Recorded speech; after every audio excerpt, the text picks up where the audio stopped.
Today we're going to be in 2 Kings chapter 18. 2 Kings chapter 18 today. Now it came to pass in the third year of Hosea the son of Elah, king of Israel, that Hezekiah the son of Ahaz, king of Judah, began to reign. He was 25 years old when he became king, and he reigned 29 years in Jerusalem. His mother's name was Abi, the daughter of Zechariah, and he did what was right in the sight of the Lord, according to all that his father David had done.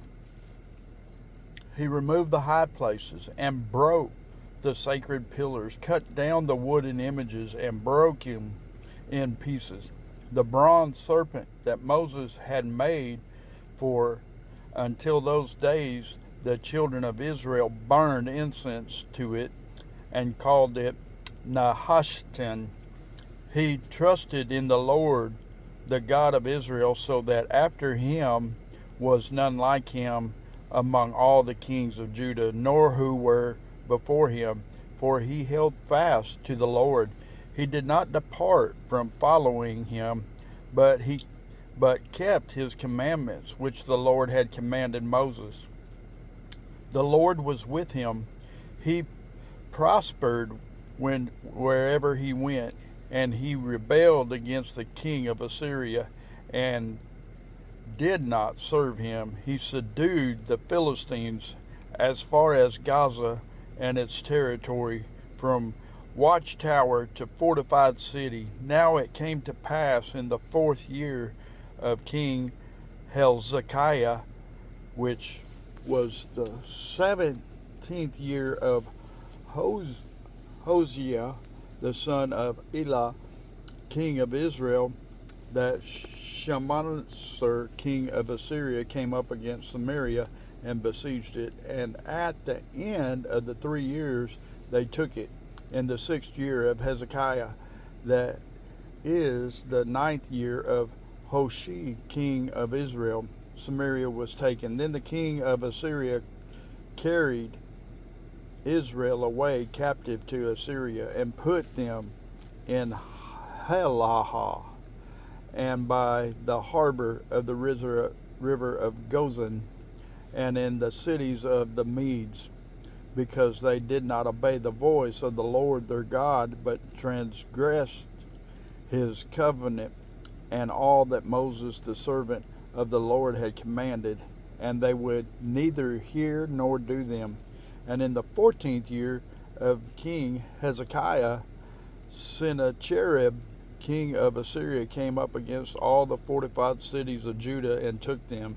Then Hezekiah, king of Judah, sent to the king of Assyria at Lachish, saying, I have done wrong.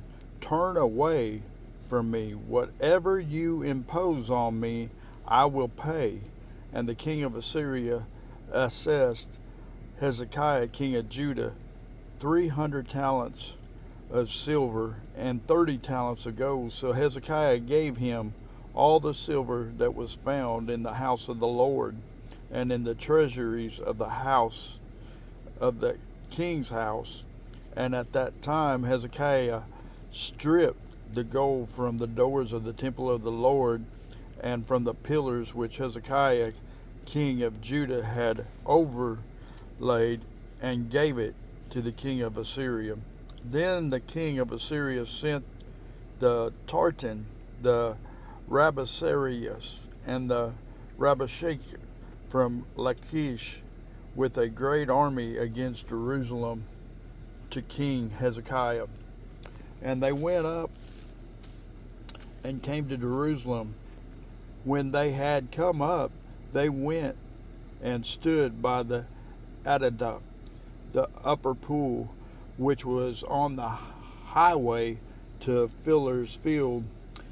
And when they had called to the king, Echalam, the son of Hilkiah, who was over the household, Shibna, the scribe, and Joah, the son of Asaph, the recorder, came out to them. Then The Rebeshakeh said to them, Say now to Hezekiah, This says the great king, the king of Assyria, What confidence is this in which you trust? You speak of having plans and power for war, but they are mere words. And in whom do you trust that you rebel against me? Now look, you are trusting in the staff of this broken reed, Egypt, on which if a man leans, it will go into his hand and pierce it. So is Pharaoh king of Egypt to all who trust in him. But you say to me, We trust in the Lord our God. Is it not he whose high places and whose altars Hezekiah has taken away, and said to Judah and Jerusalem, You shall worship before this altar in Jerusalem? Now therefore I urge you, give a pledge to my master the king of Assyria, and I will give you 2,000 horses, if you are able on your part to put riders on them. How then will you rebel, one captain of the least of my master's servants, and put your trust in Egypt for chariots and horsemen? Have I now come up without the Lord against this place to destroy it?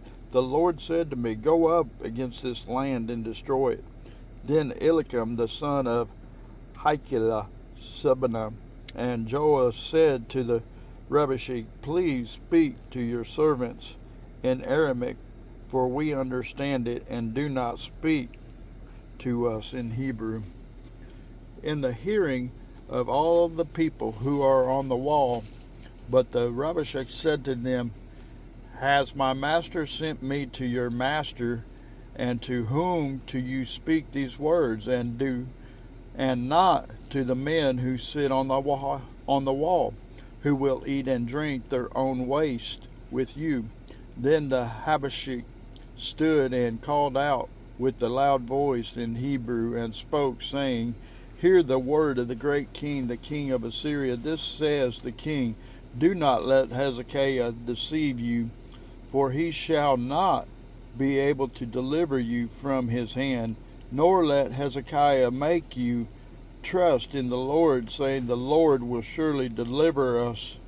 This city shall not be given into the hand of the king of Assyria. Do not listen to Hezekiah, for this says the king of Assyria, Make peace with me by a present, and come out to me, and every one of you eat from his own vine, and every one of you his own fig tree, and every one of you drink the waters of his own cistern, until I come and take you away to the land like your own land, a land of grain and a new wine, a land of bread and vineyards, a land of olive that not die. But do not listen to Hezekiah, lest he persuade you, saying, The Lord will deliver us. Has any gods of the nations at all delivered its land from the hand of the king of Assyria? Where are the gods of Hamath and Arpad? Where are the gods of Sepharim and Hena and Ivah? Indeed, have they delivered Samaria from my hand? Who among all the gods of the lands have delivered their countries from my hand, that the Lord should deliver Jerusalem from my hand? But when the people held their peace and answered him not a word, for the king's commandment was, Do not answer him. Then Eliakim the son of Hilkiah, who was over the household of Shebna the scribe, and Joah the son of Asaph recorded, came to Hezekiah with their clothes torn, and told him the words of the Rebeshakeh.